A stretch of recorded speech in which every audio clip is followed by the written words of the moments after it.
आजपर्यंत आपलं uric acid वाढलंय म्हणून एक्सपर्ट लोक आपल्याला एकच सल्ला देत आलेले आहेत, ते म्हणजे प्रोटीन खाणं कमी करा किंवा प्रोटीन खाणं बंद करा. किंवा काही जण थोडे हुशार असतील तर हे सांगतील की प्युरिन कंटेनिंग प्रोटीन जे आहेत ते बंद करून टाका.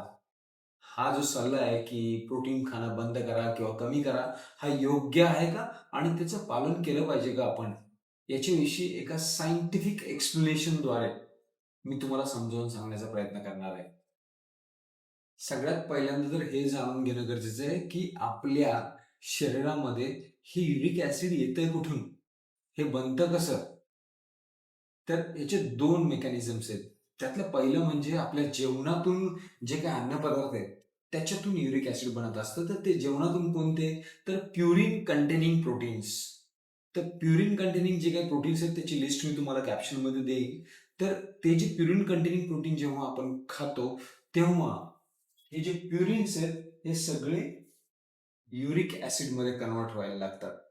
तर हे जे प्युरिन्स आहेत त्याच्यातून जे जेवणातून भेटणारे प्युरिन्स आहेत त्याचा ह्या आपल्या टोटल युरिक ऍसिडचा जो वाटा असतो तो किती असतो, तो साधारणतः 15% असतो. मग राहिलेलं जे युरिक ऍसिड वाढतंय ते कुठून येतं, तर ते येतं सेल टर्नओव्हर मधून. सेल टर्नओव्हर म्हणजे काय, की आपल्या शरीरामध्ये सेल डेड होत असतात आणि पुन्हा नवीन सेलची निर्मिती होत असते. ही जी निरंतर प्रोसेस आपल्या शरीरात पार पडत असते त्यालाच आपण सेल टर्न ओव्हर असं म्हणतो.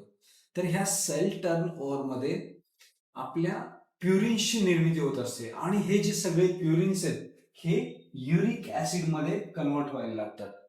मात्र हे जे सेल टर्नओव्हर आहे त्याच्यातून जे युरिक ऍसिड तयार होत आहे त्याचा वाटा किती आहे, तर जवळपास 85% युरिक ऍसिड जे आहे ते सेल टर्न ओव्हर मधून होत असतं. म्हणजे आपल्या जेवणातून जे भेटतंय आपल्याला त्याच्यातून फक्त 15% युरिक ऍसिड वाढत असतं. तर सेल टर्न ओव्हर मधून किती होतं, जवळपास 85%. म्हणजे जेवणातून भेटणारे जे प्युरिन्स आहेत किंवा प्रोटीन जे खातो आपण ते खरंच रिस्पॉन्सिबल आहेत का, तर खरं बघायला गेलं तर ह्या दोन्ही गोष्टी तेवढ्या प्रमाणात रिस्पॉन्सिबल नसतात. रिस्पॉन्सिबल असलेला जो फॅक्टर आहे युरिक ऍसिड वाढवणारा हा वेगळाच आहे.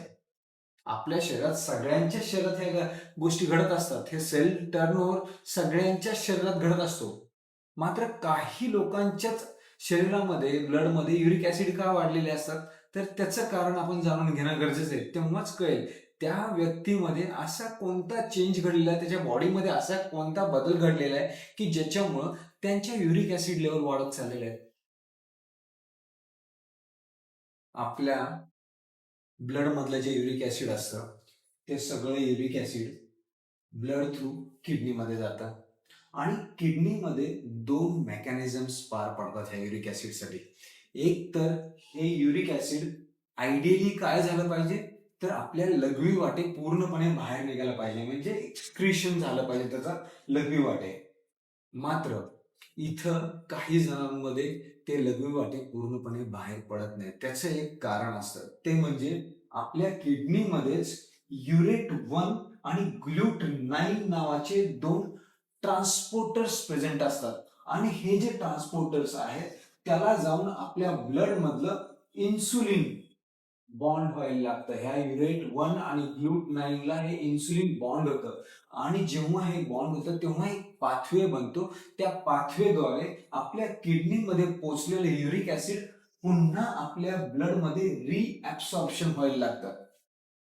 म्हणजे दोन गोष्टी घडत असतात किडनीमध्ये. एक तर किडनीमध्ये आलेल्या ब्लड मधले युरिक ऍसिड लघवी वाटे पूर्णपणे आपल्या शरीराच्या बाहेर पडलं पाहिजे आणि तसं झालं पाहिजे.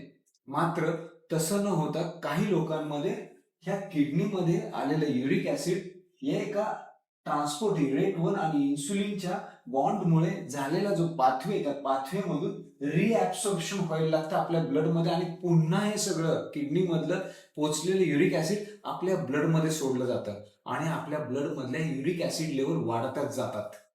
हे जे किडनीमधून आपल्या ब्लडमध्ये युरिक ऍसिडचं रिअब्सॉर्प्शन झाल्यामुळे आपल्या ब्लड मधल्या युरिक ऍसिड लेवल ज्या वाढतायत त्याच्या मागची बेसिक रिझन काय असू शकतात, तर बेसिक रिझन हे आहे की मेटाबॉलिक कंडिशन्स. ह्या ज्या मेटाबॉलिक कंडिशन्स आहेत, जसं की डायबिटीस कोणाला असेल किंवा कोणाला ओबेसिटी असेल किंवा कोणाला पुअर मास त्यांचा असेल, मसल मास जर त्यांचं तुमचं पुअर असेल तरी पण त्याला आपण एक मेटाबॉलिक कंडिशन्सच म्हणतात असं म्हणतो. आणि या कंडिशन्समध्ये आपल्याला इन्सुलिन रेजिस्टन्स नावाचा एक प्रॉब्लेम डेव्हलप झालेला असतो. आणि हा जेव्हा इन्सुलिन रेजिस्टन्स प्रॉब्लेम डेव्हलप झालेला असतो तेव्हा काय होतं, तर आपल्या ब्लड मधल्या इन्सुलिनची लेवल वाढलेली असते. आणि इन्सुलिनची जर लेवल वाढलेली असेल त्यालाच आपण हायपर इन्सुलिनिमिया असंही म्हणतो.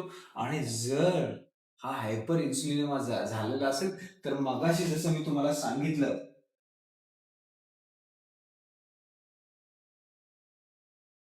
की आपलं इन्सुलिन युरेट 1 आणि ग्लूट 9 ह्या ट्रान्सपोर्टर्सला बॉन्ड होतो आणि तिथून किडनीमध्ये पोहोचलेलं युरिक ऍसिड पुन्हा आपल्या ब्लडमध्ये रिॲब्सॉर्प्शन व्हायला लागतं. म्हणजे तुमच्या जर इन्सुलिनच्या लेवल वाढल्या असतील तर हेच इन्सुलिन जे जास्त प्रमाणात तुमच्या ब्लडमध्ये आता प्रेझेंट आहे, हे जास्त प्रमाणातले इन्सुलिन तुमच्या ब्लड मधल्या युरिक ऍसिड वाढवायला कारणीभूत ठरतं. म्हणजेच बेसिक तुमचं रिस्पॉन्सिबल फॅक्टर काय, इन्सुलिन रेजिस्टन्स.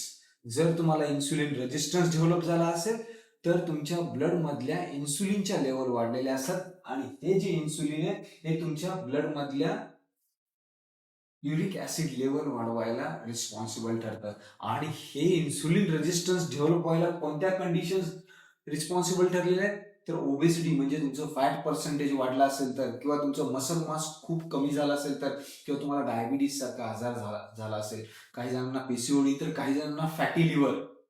तर ह्या ज्या मेटाबॉलिक कंडिशन्स आहेत ह्या मेटाबॉलिक कंडिशन्स खऱ्या अर्थाने तुमचं युरिक ऍसिड लेवल वाढवायला कारणीभूत असतात, ना की तुमच्या जेवणातून भेटलेल्या प्रोटीनमुळे तुमचे युरिक ऍसिड वाढत आहेत. प्रोटीन मधून तुम्हाला प्युरिन्स भेटणारच आहेत आणि ते प्युरिन्स तुमच्या ब्लडमध्ये जेव्हा येतात युरिक ऍसिड बनतं, त्याचं युरिक ऍसिड बनल्यानंतर त्याचं एक्सक्रिशन आपल्या लघवी वाटे झालं पाहिजे, ते लघवी वाटे युरिक ऍसिड बाहेर पडलं पाहिजे. मात्र इथं प्रॉब्लेम काय होतं, तुमच्या ब्लड मधल्या इन्सुलिनच्या लेवल वाढल्यामुळे तुमच्या ब्लडमध्ये किडनीमध्ये पोहोचलेलं हे युरिक ऍसिड पुन्हा तुमच्या ब्लडमध्ये रिॲब्सॉर्ब व्हायला लागले आणि त्याच्यामुळे तुमच्या युरिक ऍसिड लेवल ब्लड मध्ये वाढायला लागले. तुम्हाला आता काही रिसर्च मी दाखवणार आहे, म्हणजे रिअल वर्ल्ड डाटा काय आहे याच्याविषयी तुम्हाला जाणीव करून देणार आहे. त्याच्यातून तुम्हाला कळेल की खरंच आपल्याला प्रोटीन जेवणामधलं बंद करण्याची गरज आहे का. रिअल वर्ल्ड डाटा काय सांगतो हे जाणून घेणं तेवढंच गरजेचं आहे. People without insulin resistance can eat liver, sardines daily and still have normal uric acid if their kidneys clear it. जर तुम्हाला इन्सुलिन रेजिस्टन्स नसेल तर प्युरिन कंटेनिंग प्रोटीन तुम्ही हाय लेवलचं खाल्लं तरी देखील तुम्हाला कोणत्याही प्रकारे युरिक ऍसिड वाढण्याचा धोका नसतो, जर तुमच्या किडनीज त्या क्लिअर करू शकत असतील तर. म्हणजेच तुम्हाला इन्सुलिन रेजिस्टन्स डेव्हलप झाला नसेल तर तुम्ही पुरेशा प्रमाणात प्रोटीन खाऊ शकता. तुम्हाला जेवढं पाहिजे, जेवढं गरजेचं आहे तेवढं प्रोटीन खाऊ शकता. मात्र मात्र ज्या लोकांना डायबिटीस आहे, इन्सुलिन रेजिस्टन्स डेव्हलप झाला आहे, ज्यांचं फॅट पर्सेंटेज वाढलेलं आहे, ज्यांचं मसल मास पुअर झालेलं आहे, ज्यांना फॅटी लिव्हर डेव्हलप झालेलं आहे, अशा लोकांमध्ये त्यांनी जरी प्युरिन कंटेनिंग प्रोटीनचं इंटेक जरी कमी केलं तरी पण त्यांचा ऍव्हरेज युरिक ऍसिड लेवल जे आहेत 7.2 किंवा त्याहीपेक्षा जास्त असण्याची शक्यता असते. त्यामुळं तुम्ही जरी प्युरिन कंटेनिंग प्रोटीन कमी केलं तरी तुमच्या युरिक ऍसिड लेवलमध्ये वाढलेल्या युरिक ऍसिड लेवलमध्ये कमी होईल असं सांगणं शक्य नाहीये, कारण तुमचा इन्सुलिन रेजिस्टन्स जर वाढलेला असेल तर तुमचे युरिक ऍसिड वाढण्याचा धोका वाढलेलाच असतो.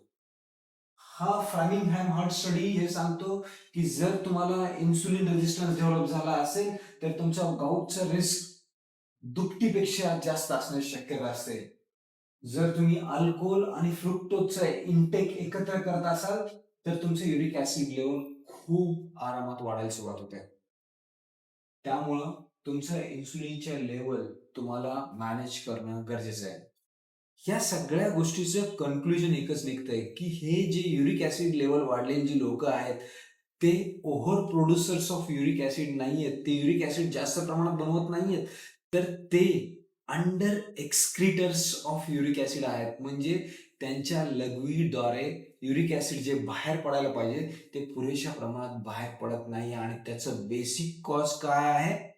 तुमचा डेव्हलप झालेला इन्सुलिन रेजिस्टन्स, आणि त्याच्यामुळे तुमच्या ब्लडमध्ये वाढलेल्या इन्सुलिनच्या लेवल, आणि हाच इन्सुलिन रिस्पॉन्सिबल असतो तुमच्या ब्लडमध्ये किडनीमधून पुन्हा युरिक ऍसिडला ओढण्यासाठी आणि तुमच्या ब्लडमधले युरिक ऍसिड लेवल वाढवण्यासाठी. यासाठीच तुम्हाला तुमचा इन्सुलिन रेजिस्टन्स कंट्रोलमध्ये ठेवणं, त्याला कमी करणं, तुमची इन्सुलिनची सेन्सिटिव्ह वाढवणं, याच्यावरती भर दिला पाहिजे. आणि ते करणं नक्कीच पॉसिबल आहे. त्यासाठी मेडिसिन्सची गरज नसते. जर तुम्हाला इन्सुलिन रेजिस्टन्स कमी करायचा असेल तर त्यासाठी 3-4 फॅक्टर्सवरती काम करावं लागतं. ते म्हणजे सगळ्यात पहिलं तुमचं फॅट पर्सेंटेज कंट्रोलमध्ये आणा.